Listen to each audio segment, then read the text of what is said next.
Lady killer की एक गलती और हत्या का खुल गया राज। हादसे की स्क्रिप्ट और कत्ल का क्लाइमैक्स। दिल्ली में यूपीएससी छात्र की हत्या के चौंकाने वाले खुलासे। दिल्ली के तिमारपुर में 6 अक्टूबर की रात एक फ्लैट में भीषण आग ने एक यूपीएससी छात्र की जान ले ली। फ्लैट की कुंडी अंदर से बंद थी तो ये शॉर्ट सर्किट या सिलेंडर फटने जैसे किसी हादसे की ओर इशारा कर रहा था। लेकिन इस घटना के कुछ ही घंटों बाद जब लपटें शांत हुई तो माजरा कुछ उलझा हुआ नजर आया। आग, घी और सबूत मिटाने की पूरी साजिश की बू आने लगी, जिसके बाद पुलिस ने सीसीटीवी कैमरास चेक किए और यहीं से मुंह ढके एक लड़की के वीडियो ने मामले की जांच मोड़ कर रख दी। फिर जो खुलासा हुआ उससे सभी का दिमाग चकरा गया। आखिर कौन थी ये लड़की और क्यों यूपीएससी छात्र को मारने की साजिश की? कैसे उसकी एक गलती उसकी पूरी पोल खोल गई? इस खौफनाक कांड की पूरी कहानी बताएंगे आपको डिटेल में जुर्मोस्कोप के इस एपिसोड में।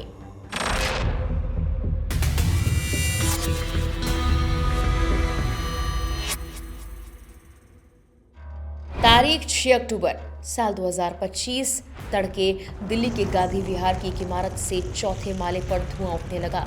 देखते ही देखते वहां आग की तेज लपटें उठने लगी। लोगों ने फायर सर्विस को कॉल किया।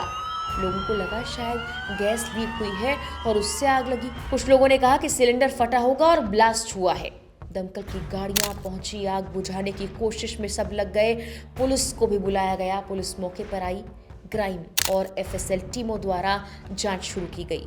आग की लपटें कुछ शांत हुई तो पुलिस अंदर गई। जब वो उस कमरे में गई जहां पर आग लगी थी तो वहां गंभीर रूप से जला हुआ शव मिला। इस शव को हिंदू राव अस्पताल के शव गृह में भेजा गया। बाद में मृतक की पहचान 32 साल के रामकेश मीना के रूप में हुई, जो उसी इमारत में रहता था और यूपीएससी की तैयारी कर रहा था।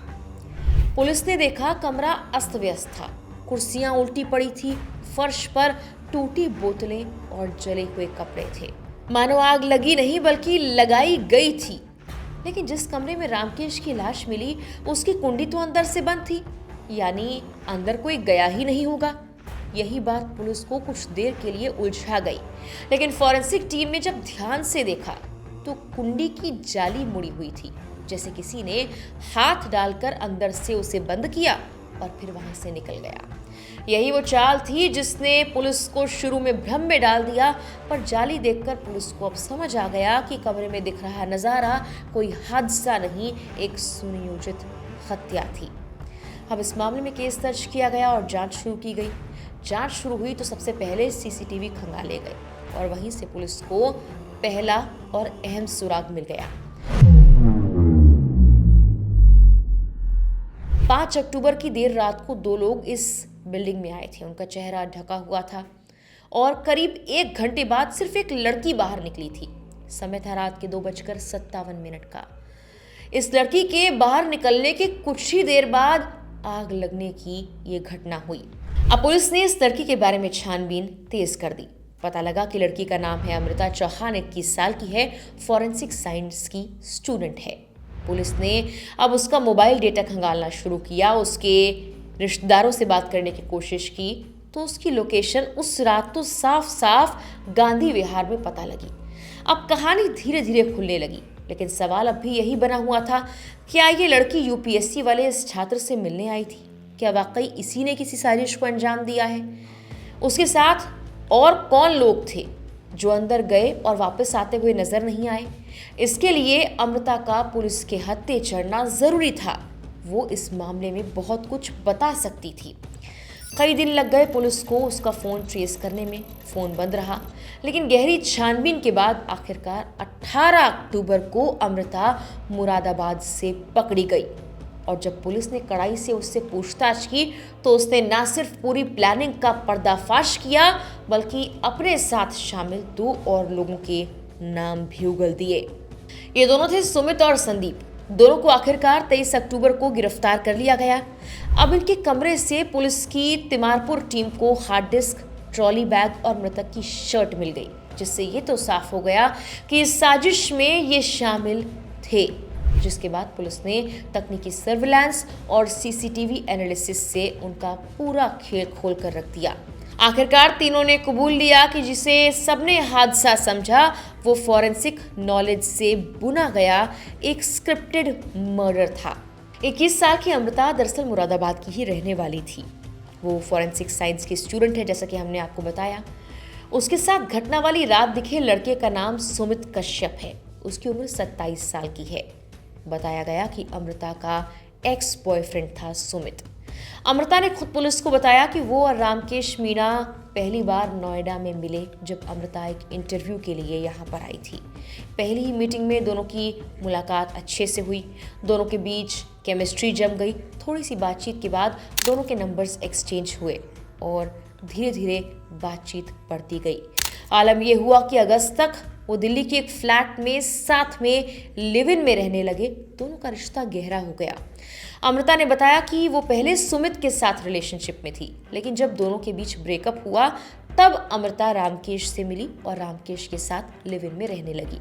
हालांकि सितंबर महीने की शुरुआत में अमृता की जिंदगी में उसका एक्स बॉयफ्रेंड यानी सुमित कश्यप फिर से वापस आ गया। दोनों की बातचीत फिर होने लगी। सुमित गैस सिलेंडर बांटने का काम करता था। जैसे ही एक्स बॉयफ्रेंड की एंट्री हुई तो अमृता और रामकेश के रिश्ते में खटास आने लगी। यहाँ से कहानी ने एकदम मोड़ ले लिया। अमृता और रामकेश की अनबन बढ़ती चली गई, लेकिन रामकेश ने अमृता की कुछ प्राइवेट तस्वीरें अपने मोबाइल और हार्ड डिस्क में सेव की हुई थी। अब जब अमृता उसे छोड़ने की बात कर रही थी तो रामकेश ने इन तस्वीरों को वायरल करने की धमकी दी, उसे ब्लैकमेल करने लगा। अमृता ने उसे डिलीट करने के लिए कहा, लेकिन रामकेश ने इनकार कर दिया। इसके बाद बदले और गुस्से में अमृता ने सुमित को कहा कि रामकेश ने मेरी जिंदगी बर्बाद कर दी। तो सुमित ने कहा कि वो सब कुछ ठीक कर देगा। दोनों ने मिलकर रामकेश को हमेशा के लिए रास्ते से हटाने की प्लानिंग की। 5 अक्टूबर की रात जब अमृता, सुमित और उनका एक और दोस्त संदीप रामकेश के कमरे में एक एक कर पहुंचते हैं। अमृता चौहान, जिसने अपराध की किताबें पढ़ी, उसने ही अपराध को प्रयोगशाला में अंजाम भी दिया। उसने सब कुछ प्लान किया हुआ था। उसका ex boyfriend Sumit Kashyap LPG distributor था। उसे पता था आग कैसे फैलेगी और सबूत कैसे मिटाने हैं, इसकी जिम्मेदारी अमृता ने खुद ली हुई थी। तो पहले रामकेश का गला दबाया गया, उसकी हत्या की, फिर घी, तेल और वाइन शव पर डाली ताकि आग तेजी के साथ फैले। सुमित ने सिलेंडर का नॉब खोला, गैस फैलाई और आग लगा दी। अमृता ने दरवाजे की जाली हटाकर अंदर से गेट लॉक कर दिया ताकि लगे कि गैस ब्लास्ट हुआ है। 1 घंटे बाद जब वो निकल गई वहां से, धमाका हुआ और बाहर सबको यही लगा कि हादसा हुआ है। आरोपियों ने हत्या को हादसे का रूप देने की कोशिश की, लेकिन सीसीटीवी कैमरों की फुटेज, लोकेशन और अमृता की एक गलती की जाली काट कर उसने अंदर से गेट बंद किया, ये उनको पकड़ने के लिए काफी साबित हुई। पुलिस का कहना है कि शुरुआती प्लान तो ये था कि रामकेश के तिमारपुर वाले घर में चोरी का नाटक किया जाए ताकि वो हार्ड डिस्क मिल सके जिसमें अमृता की प्राइवेट फोटोज थी। उन्होंने रामकेश को पकड़ा, दबाव बनाया, फिर हार्ड डिस्क की जानकारी ली। जब हार्ड डिस्क मिल गई तो तीनों ने रामकेश का गला दबाए रखा, जिसके बाद उसकी मौत हो गई और इस मौत को हादसा दिखाने के लिए आग लगा दी। ये कोई आम हत्या नहीं थी, बल्कि ठंडे दिमाग से रची गई ऐसी परफेक्ट क्राइम स्टोरी जिसमें हर कदम प्लान के मुताबिक था। लेकिन चालाकी और विज्ञान दोनों से लैस इस लेडी किलर की कहानी का अंत उसके ही मोबाइल डेटा, उसकी ही गलती और सीसीटीवी में नजर आए उसके ढके हुए चेहरे ने कर दी। पुलिस ने बताया कि पूछताछ के दौरान अमृता और सुमित दोनों ने एक दूसरे पर इल्जाम लगाए। फिलहाल तीनों आरोपी जेल में हैं। अमृता को लेकर एक और चौंकाने वाला खुलासा हुआ है। इंडिया टुडे की रिपोर्ट के मुताबिक उसके माता पिता ने 8 जुलाई 2024 को घोषणा की थी कि वो उससे सभी संबंध खत्म कर चुके हैं। इस घोषणा की एक कॉपी अब अदालत में दस्तावेजी सबूत के रूप में पेश भी की गई है। यानी अपने परिवार से तो वो पहले ही अलग हो चुकी थी। दूसरी ओर अमृता की सोशल मीडिया प्रोफाइल पर और उसकी फीड पर एक नज़र डालें तो वो अलग ही कहानी बयां करती है। 8 सितंबर से 1 अक्टूबर के बीच उसने पॉपुलर बॉलीवुड गानों पर लिपसिंग करते हुए 1 दर्जन से ज़्यादा रील्स पोस्ट की थी। लेकिन किसे पता था कि अगले कुछ दिनों में वो जिसके साथ लिव इन में रही उसी रामकेश को मारने की ऐसी साजिश रच देगी जिसने ना सिर्फ उसके परिवार को हैरान कर दिया बल्कि पुलिस के भी होश फाख्ता हो गए। लेकिन आखिरकार इस प्लान्ड मर्डर का खुलासा हो ही गया। फिलहाल के लिए इस वीडियो में इतना ही।